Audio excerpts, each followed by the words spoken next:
The 10 Narcissistic Commandments. Number 1. I am right. You are wrong.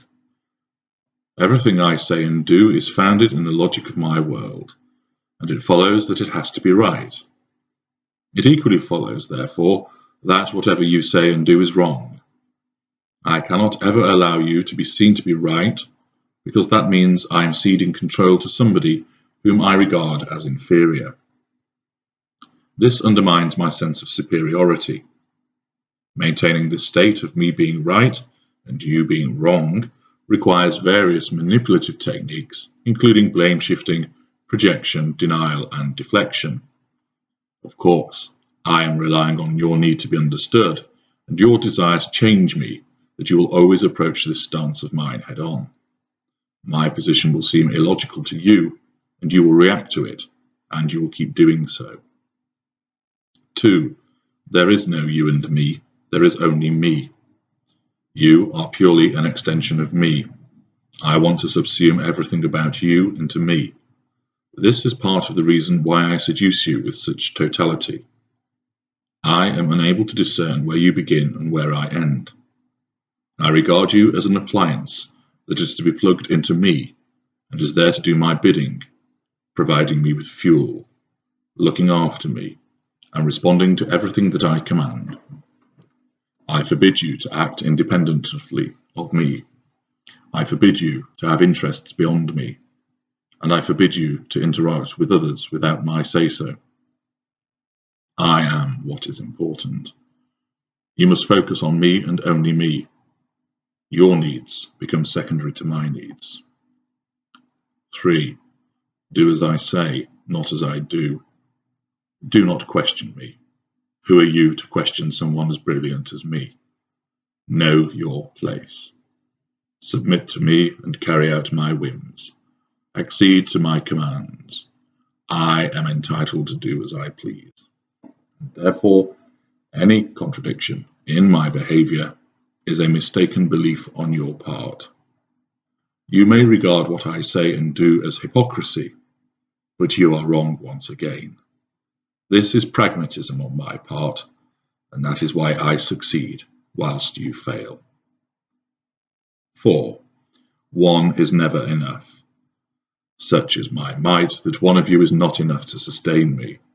It is my right to gain fuel from all those that I interact with.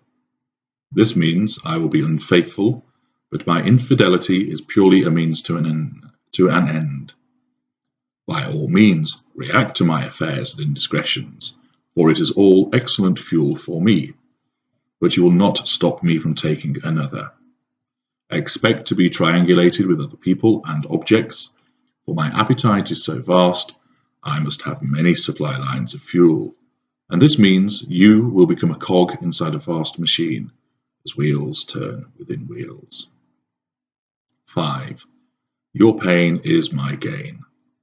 I cannot exist without drawing negative fuel from you at some point. It is retribution for your failings. There is no hope for an alternative. Your devaluation will happen as it has with many before you and those who are yet to come. It is a process, and your agony, hurt, and distress is purely part of the necessary equation to sustain me. It is drawn from you through many machinations, some you may see, and others you will not. 6. You are worthless, yet I will never leave you alone. You are inferior to me, and that inferiority infuriates me, since I am reminded that I must depend on someone weak and pathetic. This, in turn, generates hatred and despising of this chained situation I find myself in. I will cast you to one side once you have served your purpose, and my disgust for you can no longer be tolerated. This is not the end, however, because I will always return to exhibit my power to draw you back once again and suck further fuel from you. 7. I am everywhere, I am everything. I am omnipotent and omniscient. I have my spies and errand boys all around, as they feed me information about you, which I can then use against you and to further my agendas. I have my lieutenants carrying out my orders without question. I instill myself in every aspect of your life, making you see me, hear me, and smell me, even after I am no longer physically near you. I imbue my essence into so much that my toxic memory pervades you for years after you have been cast aside, allowing me to return triumphant as if nothing ever happened, to draw you into my false world once again. 8. The games are always being played. The quest for fuel is unending. To achieve this, I must engage in repeated and sustained manipulations and machinations. You and others are but pawns on my giant chessboard as I move you hither and thither in order to achieve my aims. I plot, plan, and scheme before I organize, arrange, and orchestrate. Each and every day, I must engage in these nefarious games in order to secure my existence.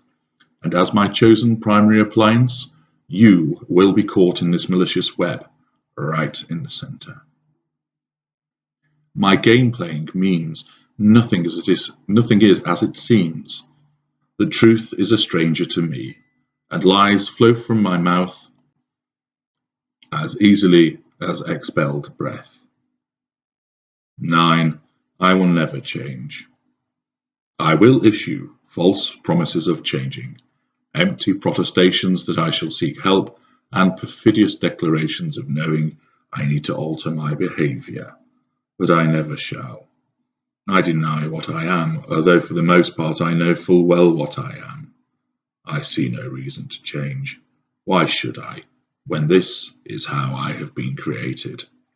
Why should I, when this is all I know? Why should I, when it is all your fault anyway? 10. Fuel is the rule. Fuel is at the center of everything that I do. My actions and decisions are based on acquiring the precious resource. My interaction with strangers, minions, acquaintances, and friends is all hinged on the gathering of fuel. The way in which I deal with colleagues and family is always based on the greatest potential for the collection of fuel. My thoughts are invaded with the need to gain fuel. My actions are dictated by the requirement to garner fuel. Fuel is the reason you were chosen. Fuel is the reason you were seduced, debased, and discarded. Fuel is why I came back, again and again. Fuel is everything.